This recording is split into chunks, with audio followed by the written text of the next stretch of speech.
우리 눈에 우연처럼 보이는 그 모든 것에 하나님의 놀라운 섭리가 깃들어 있음을 인정하기 위해서 주님을 간절히 찾게 하시고 우리가 주 예수 그리스도를 통한 제사함을 겸손히 구할 때마다 하나님의 자비하심이 우리를 도우심을 알게 하소서. 아멘. 이게 귀한 기도문이죠. 제가 이제부터 계속 이런 아내를 만나고 싶다. 시작.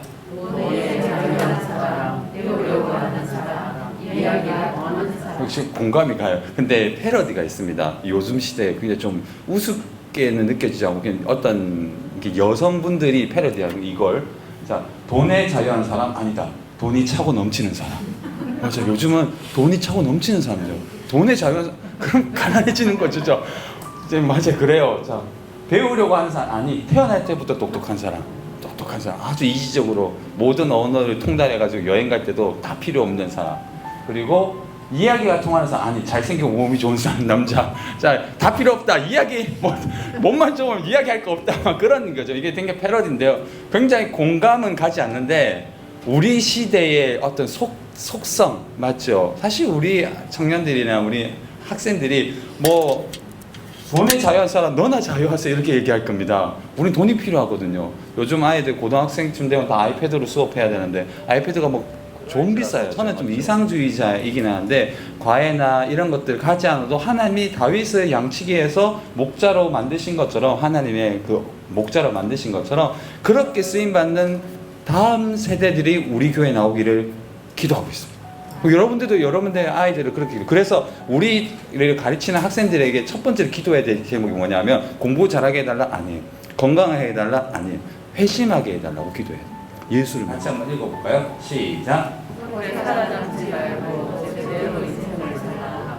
그렇기 때문에 백발이 있으면서 머리카락이나 기쁜 주름만 먹어도 실망만 살았다고 섣불리 판단해서는 안 된다.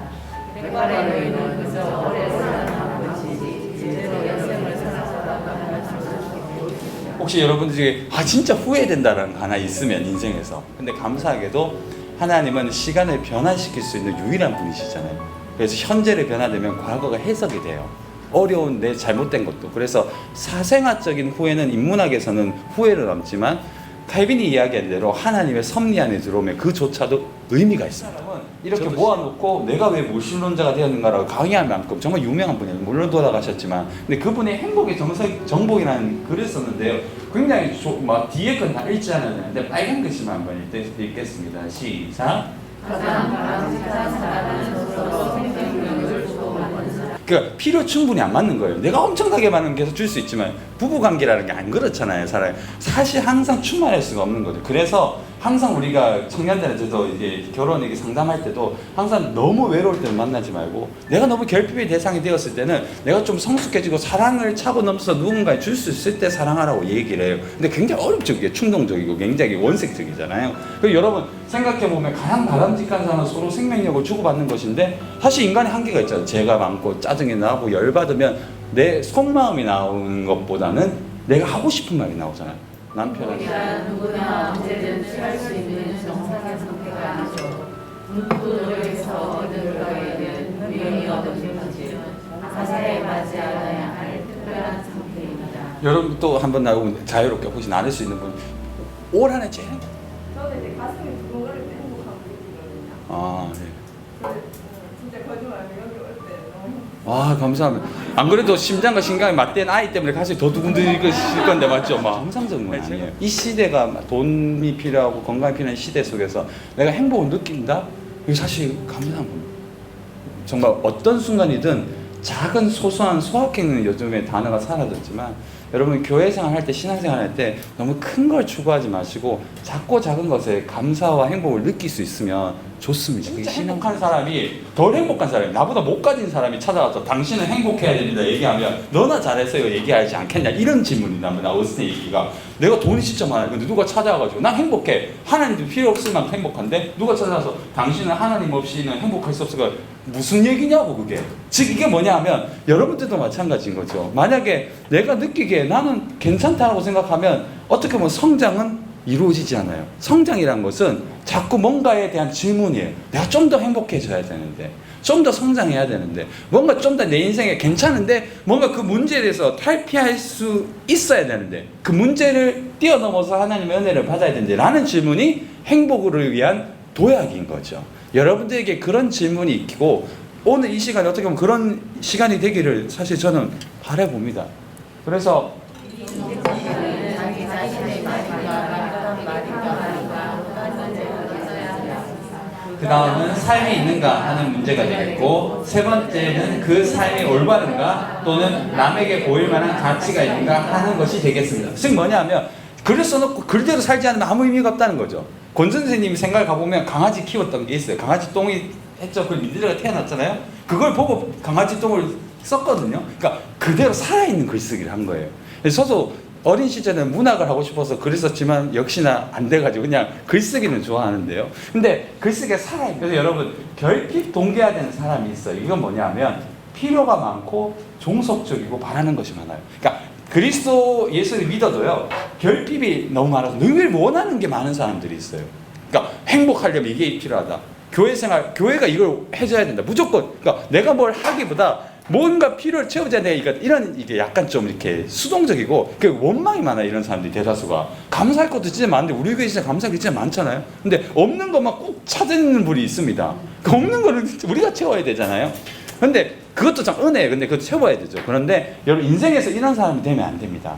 여러분 이건 칼빈이 이야기할 때 이런 사람은 그리스도인이긴 하지만 항상 불행할 것이다 얘기해요.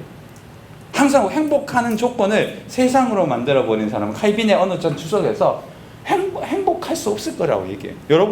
여러분들 필요를 누가 다 채워주겠습니까? 사실 절대 안 되거든요. 그런데 성장하기 위해서 정말 좀 여러분들 저렇게 기독교 강의를 들으시는 분들 성장하기 위해서 몸부림치는 분들이잖아요. 그런 사람은 어떻게 사는가 하면은 이타적인 관계. 그러니까 뭔가 내가 줄 게 있으니까 자꾸 뭔가 주는 거예요.